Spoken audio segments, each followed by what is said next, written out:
Bonjour à tous, aujourd'hui pour ce nouvel épisode de Côté Canap, je quitte mon studio pour m'installer dans le bureau de mon invité. Depuis la fin de l'année 2024, il est le visage de la commune de Belœil, mais au-delà des dossiers et de l'écharpe de bourgmestre, j'ai voulu m'entretenir avec l'homme. À une époque où beaucoup d'entre nous cherchent un second souffle ou une raison d'agir, lui a choisi l'engagement public total. On va parler aujourd'hui de ce qui le porte, de cette quête de sens qui anime ses journées et surtout de la manière dont il préserve son propre équilibre au milieu du tumulte. Bastien Marlot, bonjour.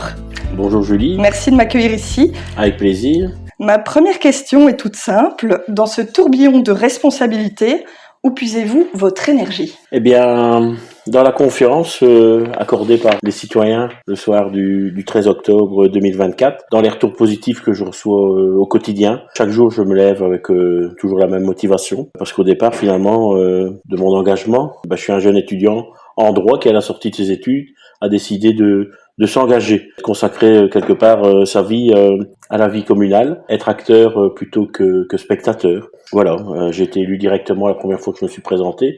D'élection en élection, j'ai augmenté mon score, c'est-à-dire que la confiance des citoyens a toujours été grandissante, et bien finalement c'est ça qui m'a toujours porté. Est-ce que cette envie d'être bourgmestre, c'est quelque chose qui vous anime depuis tout petit ? Non, pas spécialement, même si j'ai eu un grand-père maternel qui était bourgmestre de Tumel pendant 18 ans. Mon grand-père paternel, lui, était conseiller communal à Bazec, mais pas depuis le temps que je suis tout petit, non, on va dire à la sortie de mes études, parce que j'ai, figurez-vous, mon sujet de mémoire sur la fonction de bourgmestre. Ah oui, donc il y avait quand même un prémisse finalement. Il fallait trouver un stage en dernière année d'études de droit. J'étais plutôt porté vers le droit constitutionnel administratif, et c'est ça qui m'a porté vers une administration communale. À l'époque, c'était Fresnay-en-Vin, où j'ai réalisé mon stage, et c'était en 99, et il y a eu les élections de 2000, où là je me suis porté candidat pour la première fois. J'ai été élu à 21 ans. Et donc vous avez quand même un beau parcours aussi en tant qu'échevin durant quelques années. Ici vous passez avec la casquette de bourgmestre. Qu'est-ce qui change en fait quand on a cette casquette ? La casquette de bourgmestre, c'est clair que c'est beaucoup plus de responsabilités. On a le poids des responsabilités. On est aussi le capitaine d'une équipe. Et donc à ce niveau-là, je travaille très bien avec mes collègues du collège et du conseil. On est le réceptacle, je prends le coup aussi pour tout le monde. Mais ça c'est normal quand on est le leader d'une équipe. Voilà, mon expérience d'échevin m'a bien aidé évidemment, celle de conseiller aussi, mais aussi mon expérience professionnelle dans laquelle j'ai pu côtoyer beaucoup de bourgmestres, que ce soit à Belœil ou ailleurs, quel que soit le parti, et finalement... Vous êtes issu d'un bon coaching finalement ? Je me suis coaché entre guillemets moi-même, c'est-à-dire que je les ai bien observés, et je surtout inspiré de ce qu'il fallait faire, et aussi parfois ce qu'il ne fallait pas faire quand on est dans la fonction de bourgmestre. Donc je me suis mis directement dans le costume très à l'aise, et ça sans prétention aucune, mais parce que la fonction, je la connaissais quand même un petit peu. Bien entendu, quand on l'exerce soi-même, c'est tout à fait différent, mais je ne suis pas atterri comme un cheveu dans la soupe, comme on dit. Et qu'est-ce qui vous a surpris les premières semaines de votre mandat ? Est-ce qu'il y a des choses que vous y attendiez pas dans cette fonction ? Non, j'ai pas été vraiment surpris ni dépassé, comme je disais, je connaissais l'ampleur de la tâche qui m'attendait. Ouais. J'ai d'ailleurs pris en connaissance de cause ce service des travaux dans mes attributions, parce qu'être bourgmestre et avoir le service des travaux dans une commune, c'est quand même relativement lourd. Mais comme le service des travaux était abandonné, et ça je n'ai pas peur de le dire, politiquement, sous l'ancienne législature, je voulais l'avoir. C'est quelque chose qui vous tenait à cœur ? C'est quelque chose qui me tenait à cœur, parce qu'on est là au cœur de la vie communale, et c'est aussi avec le service travaux qu'on peut rendre, je dirais, le plus grand nombre de services aux citoyens, mais aussi aux services communaux. Que les services communaux, quel que soit le service, pour organiser quelque chose, fait toujours appel aux services travaux au moins une fois par semaine. Votre mandat, c'est une grosse responsabilité, et puis il y a aussi une visibilité derrière qui est peut-être plus conséquente par rapport aux citoyens. Oui, tout à fait, mais bon, je passe tous les jours au dépôt communal, à la Chiconnière le matin, pour saluer les hommes, voir avec eux les différentes demandes que je reçois, pouvoir échanger avec eux, et ainsi, ils peuvent avoir leur feuille de route avec les chefs d'équipe. Comme je dis, pour être respecté, faut être respectueux. Je le suis avec eux parce que sans eux, je saurais rien faire. Et donc, dans une commune, le service travaux, c'est vraiment important. Tous les services sont importants, évidemment. Je suis officier d'état civil. Dès que j'ai pris mes fonctions, j'ai souhaité que le service population état civil, qui à l'époque ne se faisait plus que sur rendez-vous, on puisse retrouver des permanences sans rendez-vous pour le citoyen. C'est ainsi que aujourd'hui, lundi fin de journée, le jeudi après-midi et le samedi matin, les citoyens peuvent venir sans rendez-vous à la commune, et c'est bien normal d'être aussi au service du public. Donc tous les services sont importants, mais le service travaux est particulièrement important. Je sens qu'il y a une réelle volonté d'équipe, et vous parlez vraiment de de groupe, de voir vos hommes sur le terrain. Si vous deviez dire en un mot un style de gestion, est-ce que il y a un lien avec ce côté équipe? Moi, je suis à l'écoute et je suis réactif. Action-réaction. Dès qu'un problème ou une sollicitation nous parvient, on essaye d'y répondre au mieux. On n'a peut-être pas la solution tout de suite, mais au moins le citoyen a une réponse et ça c'est très important parce qu'on est à l'échelon local et donc il est logique qu'on soit proche des gens et qu'on leur réponde dans un délai qui soit raisonnable. Peut-être pas avec la solution comme je dis, mais en tout cas avec le respect et l'écoute. Mais cette volonté d'action-réaction, il y a quand même beaucoup d'énergie derrière et justement comment vous faites alors pour tenir le coup, parce que c'est pas toujours évident, pour tenir le cap, de savoir réagir, répondre. Le rôle de bourgmestre, c'est vrai, il est prenant. Vous parlez des réseaux sociaux. Quand ça se passe dans le respect, ma foi, j'ai pas trop de soucis. Mais moi, ce qui compte, c'est l'efficacité. Et l'efficacité, c'est pas nécessairement les réseaux sociaux. Et me contacter par Messenger à n'importe quelle heure du jour ou de la nuit, et pensant parce qu'on a envoyé Messenger que l'affaire est réglée ou qu'on m'a identifié sur un groupe dont je ne fais pas partie, c'est pas ça nécessairement la solution. Donc, s'il y a un aspect négatif, c'est bien celui-là. C'est pas la bonne manière de m'interpeller. Je suis très disponible, connecté, réactif, mais on ne passe pas sa vie sur Facebook. Donc, pour qu'il y ait une efficacité, je conseille toujours, même si je réponds par Messenger, j'essaye de faire comprendre qu'envoyer un mail avec une photo illustrant la situation, ça me fait gagner du temps, ça me permet de dispatcher au service et ça me permet de pouvoir répondre plus rapidement. Et j'ai bon nombre d'exemples où des gens qui m'ont interpellé via les réseaux, je leur ai dit écoutez, c'est peut-être pas la manière la plus adéquate. Une fois que j'ai eu connaissance de leur problème, il a été réglé quasiment dans les 24 ou les 48 heures. Et ils ont bien compris qu'en disant oui, le bourgmestre il est accessible, on va plutôt le contacter par son mail ou même par le téléphone plutôt que de l'identifier sur un groupe où je n'ai pas nécessairement connaissance tout de suite. Le message est passé. Je pense que le message est passé. Mais bon, tous les jours, je suis de nouveau confronté. Donc, je crois que c'est un travail permanent. C'est une facilité d'accès. Les gens pensent que réseaux sociaux, alors que on est accessible et plus efficace autrement. On parle de réactivité. Voilà, c'est un boulot quand même prenant. Vous avez plusieurs casquettes. Vous êtes bourgmestre. Vous travaillez encore pour la commune de Silly. Vous êtes papa aussi. Comment vous faites pour jongler avec toutes ces casquettes? Le statut de bourgmestre, il est un petit peu pas assez valorisé. Pas au niveau financier. Je parle même pas de cela. Alors oui, il y a des aménagements, des congés politiques et ces choses-là, mais ça ne permet pas de totalement mettre son emploi de côté. Si la personne n'est plus réélue bourgmestre, il faut quand même garder un pied dans son emploi, ce que j'ai fait, parce qu'on ne sait jamais de quoi l'avenir est fait. Mais bien entendu, je l'ai considérablement réduit. Bourgmestre, je le suis 100%, 7 jours sur 7, 24 heures sur 24, mais effectivement, j'ai gardé un pied 2 jours semaine dans mon emploi. D'abord, c'est pas pour être déconnecté totalement de la réalité, je pense que c'est important. Il faut gérer ça avec la petite famille, donc ça c'est pas toujours évident non plus. Mais voilà, c'est une question d'organisation. C'est le secret, ça, l'organisation. L'organisation, la compréhension à la maison, c'est le secret. Et je vais dire, il y a toujours le téléphone, le mail, même si on n'est pas physiquement présent dans le bureau, je suis ça toujours permet accessible. D'avoir des nouvelles. Voilà. Comment votre famille, elle l'a vécu, cette élection, justement? Ça a dû être intense, la partie, justement, élection. Oui, disons que c'est quand même pas une découverte, c'était pas une nouveauté. J'étais déjà bien engagé dans la vie politique, communale, et même régionale, avant que je sois élu bourgmestre. Donc, ça n'a pas été un chamboulement du jour au lendemain. Ça fait partie de vous, en fait. Oui, c'est ça. Ma compagne et les enfants savent bien que une fois tous les 5 ou les 6 ans, jusqu'à présent, j'ai participé à 5 élections communales, 4 élections régionales, voilà. Et oui, ils sont rodés en fait, finalement. On est rodés, oui, il faut beaucoup de compréhension, c'est une passion, ma famille politique me fait appel à chaque fois, et surtout, je le dis, j'ai augmenté à chaque fois mon score. Donc je me suis dit que je suis conforté dans mon travail, puisque c'est le travail qui est reconnu par les citoyens. Donc à partir de là, j'ai toujours continué l'aventure. Est-ce que vous voyez ça comme un travail ou plutôt comme une passion? Ah non, c'est pas un travail ni une corvée.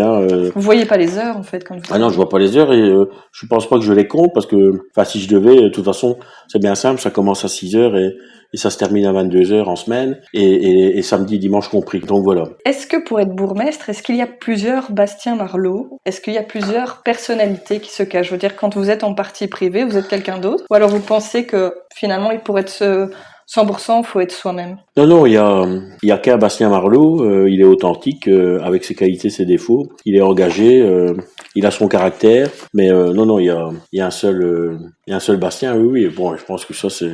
J'aime bien qu'on m'appelle Mailleur ou Monsieur le Bourgmestre, mais honnêtement, les gens continuent de m'appeler Bastien et ça c'est le plus important, je pense.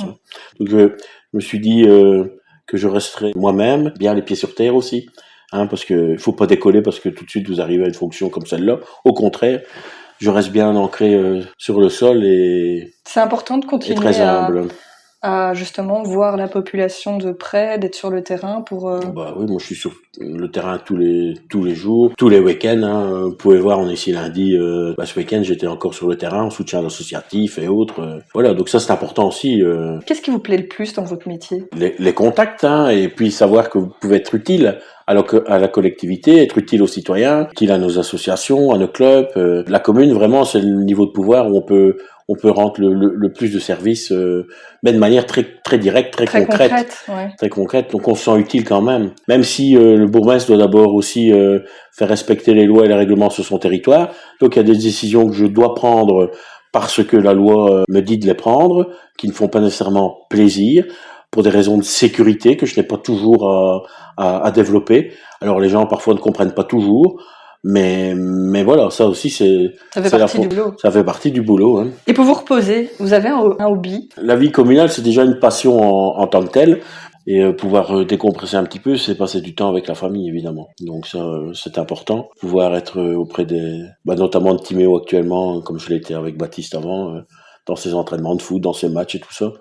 Donc je le suis, et donc c'est important de pouvoir se préserver des moments en famille. Vous parlez d'équipe là tout de suite, vous êtes passionné de foot? Bah oui, ça j'aime bien le football, oui, effectivement, ouais. Au niveau régional, au niveau national, enfin bref, de manière générale. Plus voilà, je suis mon gamin qui est maintenant en élite au Franc-Borin. C'est une fierté pour vous. Ouais, une fierté, oui, mais lui il le prend comme un plaisir, et c'est surtout ça doit le rester ainsi. Faut pas se prendre la tête. C'est ce que je lui dis, et arrivera ce qui arrivera, et ce qui compte, c'est travailler sur le terrain et surtout prendre du plaisir. Comment vous gérez le stress au quotidien? Je suis pas quelqu'un de stressé, non. Peut-être non, pas stressé. Parfois préoccupé, parce que mais celui qui s'en fout, il n'est pas inquiet. Donc c'est pas que je suis inquiet. Non, je suis préoccupé, mais préoccupé dans le bon sens, où se dire voilà, il y a ça et ça à faire. Il faut toujours bien réfléchir avant de prendre une décision, concerter ce que je fais. Mais stressé, non, pas particulièrement, non. Vous voyez pas ça comme une réussite, en fait? Si, c'est une réussite, évidemment. Ça, quand vous présentez une élection, c'est pour la gagner. C'est un peu comme je vais pas dire un match de foot, mais oui, il y a quand même une gagne Bah quelque part. Oui, non, mais évidemment, quand on monte sur le terrain, c'est pour envie de gagner. Et donc, à chaque fois qu'on s'est présenté avec notre liste aux élections communales, c'était pour évidemment faire le meilleur score possible et être à la gestion.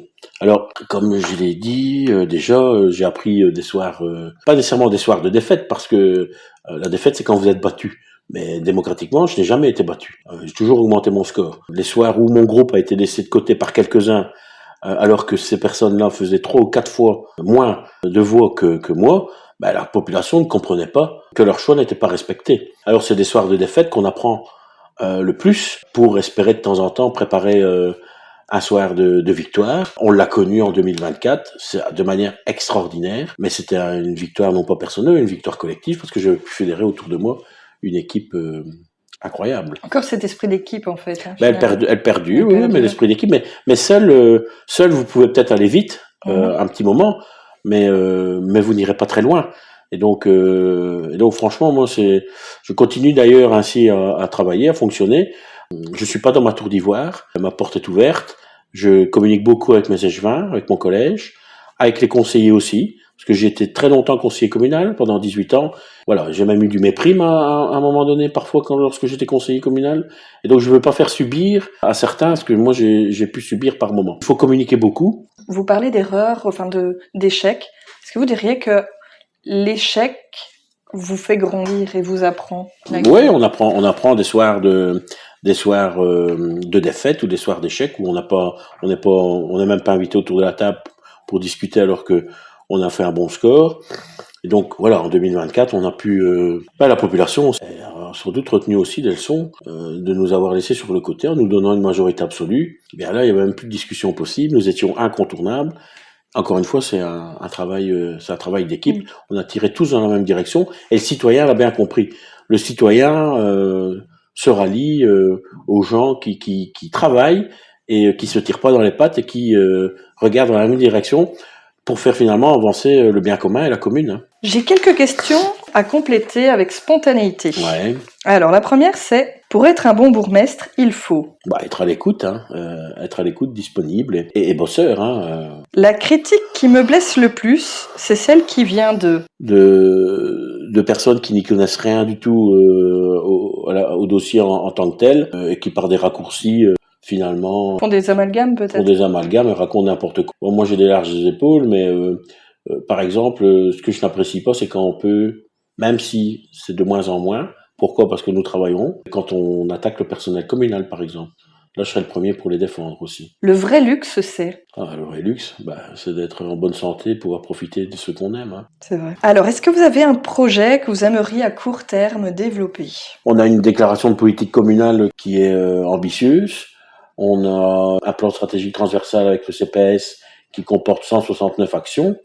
Donc l'ambition, c'est, et il y a déjà des éléments qui sont en route, de développer cette déclaration de politique communale, parce que ce sont des choses et des projets ambitieux, mais réalistes, en tenant compte de nos finances aussi, de développement de la commune. Donc oui, jour après jour, c'est mettre en œuvre, par exemple, ce plan stratégique et cette déclaration de politique communale. Moi, je l'ai déjà commencé dans mes attributions avec un plan trottoir, un plan caméra.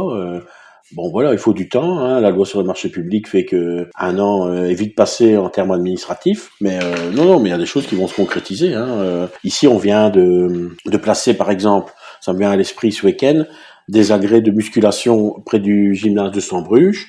Quand nous sommes arrivés, sans critique aucune, des agrès avaient été achetés, mais sans avoir été réfléchis quant à leur emplacement. Et l'endroit où on imaginait de les mettre est totalement inapproprié. Et donc avec le collège, on a revu leur destination et on se dit, d'abord ils doivent être dans un endroit visible pour une surveillance sociale et un endroit où quelque part on est déjà susceptible de faire du sport et faire du passage. Et c'est pour ça qu'on les a mis près du gymnase de Sambruges, parce que l'endroit s'y plaisait bien. Donc c'est un nouveau projet qui vient de voir le jour. On a amélioré la plaine aussi de Wadelincourt. Là, on a mis 2 agrès aussi, où des ados étaient venus me solliciter. Et on les a mis là, 2. Ça a répondu aussi aux attentes. Ouais. Donc on a des projets, mais c'est lié au fait que ça répond aussi à des attentes des gens. Un dernier mot pour la fin ? Moi je dirais que on peut être fier d'habiter la commune de Belleuil, commune comme la nôtre qui offre énormément de services, avec une fiscalité qui est maîtrisée et dont les atouts rayonnent bien plus qu'on ne puisse l'imaginer. Donc je suis fier de ma commune et de ses habitants et tous les jours je travaille pour améliorer leur quotidien. Bien, merci beaucoup pour le temps accordé, c'est un plaisir. Merci Julie, merci beaucoup pour l'initiative.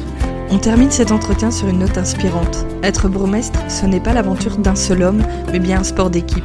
L'échange avec Bastien Marlot a permis de mettre en évidence que l'organisation et l'entourage familial sont les moteurs qui permettent de tenir sur la distance.